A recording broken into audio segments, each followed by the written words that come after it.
The Grand Council of the Galaxy was an endless circle of light. Delegates from 1,000 species sat in chambers carved into the living stone of a hollowed moon. It was the place where wars were ended, laws were made, and fates of worlds were decided. That day, the chamber buzzed with tension. A new world had entered the galactic stage. A small planet, blue and green, orbiting a yellow sun. Its people called themselves humans. The council did not know much about them, only that they had advanced suddenly. One moment they were stuck with chemical rockets, the next they had ships that could pierce the veil of faster than light. Such leaps were not natural. Such leaps were dangerous. The council had summoned Earth's representative. They wanted answers. They wanted obedience. They wanted to know who these humans truly were. But what they received was something else, entirely. The chamber doors parted. A single human walked in, tall, sharp-eyed, with a calmness that unsettled even war-born races. His name was Elias Caney, Earth's first envoy. He wore no armor, no crown, no shimmering robe like the others. Just a simple black suit, plain and unremarkable, yet his footsteps echoed louder than the armored guards of the Empire races. The Speaker of the Council, a being of living crystal, addressed him first. "Human of Earth, you stand before the united voices of the galaxy. We know your species is new to the stars, yet you rise too quickly. State your world's true designation. Tell us who you are." Elias looked at them. His eyes were steady, almost sorrowful. "You want our true name?" he asked quietly. "Yes," the speaker replied. "Every world has one. Every people has one. Speak it so it may be recorded." The chamber grew still. 1,000 alien ears strained to listen. Elias closed his eyes for a moment, as if remembering something heavy. Then he opened them, and his voice was steady. "Our true name," he said, "is Terra." The word rolled through the chamber like thunder. Terra. Delegates froze. Some whispered nervously, others recoiled. A few gasped as if struck. The word carried weight far beyond sound. For millions of years, fragments of that name had lingered in myths and records buried deep. It appeared in warnings etched by long-dead civilizations. It appeared in old ruins found on forgotten worlds. Always the same word, always the same shadow. Terra. The insectoid archivist of Valyun trembled, its mandibles clicking. "That cannot be. Terra was destroyed, burned from the stars eons ago." Elias shook his head. "No, we endured. We always endure." The reptilian warlord of the Gerak hissed, scales rattling. "The last time your name was spoken, empires fell. Armies vanished.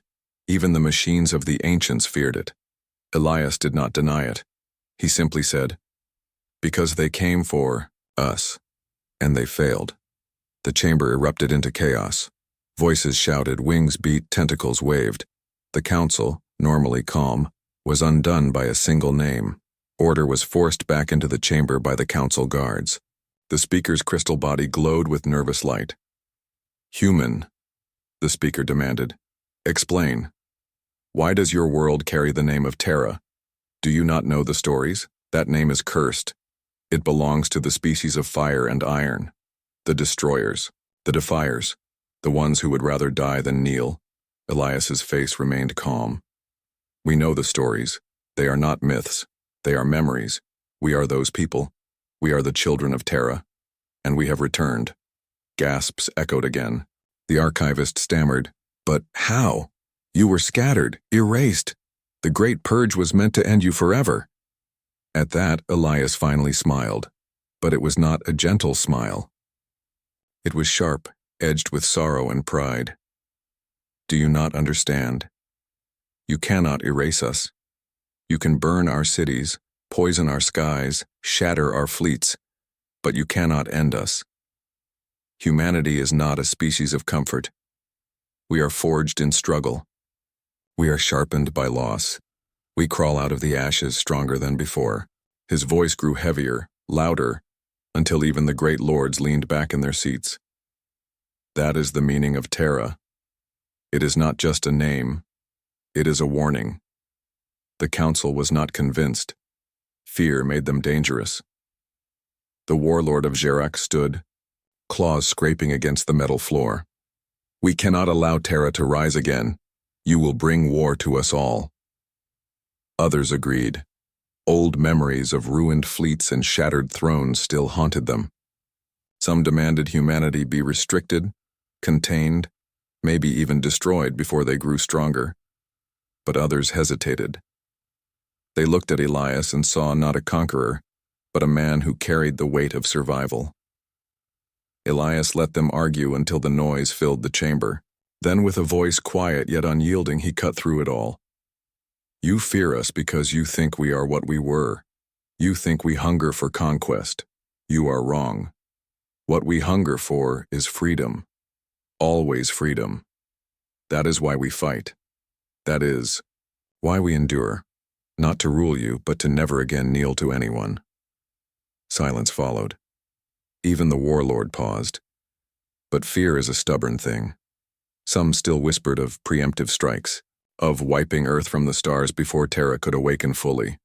Elias looked at them, and for the first time, his calm expression hardened into steel.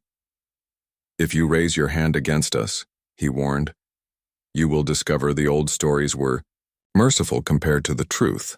The chamber fell into uneasy quiet. Delegates remembered. The galaxy remembered. Long ago, when Terra first rose, they had stood against impossible odds. Armies greater than stars themselves had tried to break them.